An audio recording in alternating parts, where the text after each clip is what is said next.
No, they never said, oh, it's because of this boss.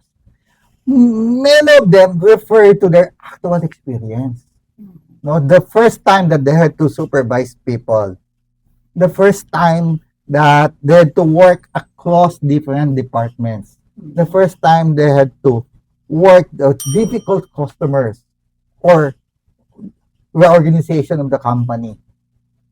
So, the things that are new, first time for them to experience, things that they have to work with other companies, things that could lead to success or failure. Kasi may risk-taking.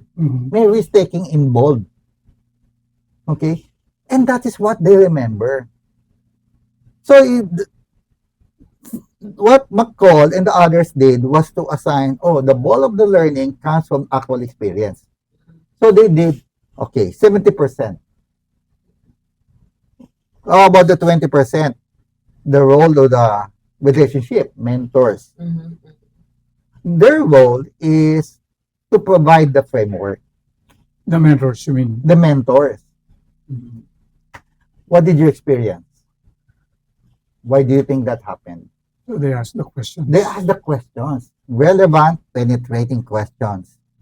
And they force them to reflect about the experience. So the reflection happened. To the reflections, it Through the enhances their reflection. knowledge. Yes. So, nakita nila, yun ang role ng mentors. It is not an optional role. It is a critical role na kailangan reflection.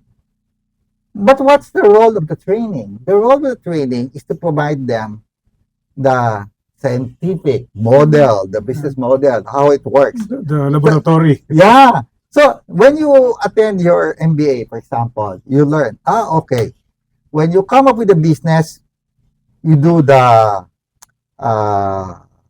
You do your business plan. you do the SWOT, no? The SWOT. Analysis. So, You do the SWOT analysis. You do your customer analysis. You understand the business. And then they come up with different tools how to address the business. So, may mga tools, this is what we call a model, the business model, na ito yung nagbibigay ng language. They never attribute their development to this training or to the mentors. But they play still very critical role. So, kailangan makakasama siya. This is not a quantitative estimate of how many percent of learning should be. This should be 70%. Hindi ganun. This is descriptive, or they call, the term that is used, heuristic.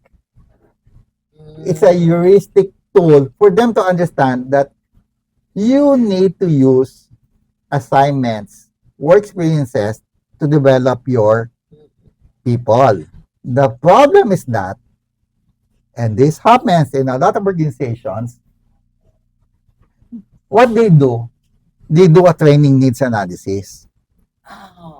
What kind of training do you need? TNA. TNA. It's not exactly the right question. The better question should be, what kind of experience do you need to develop this kind of competency?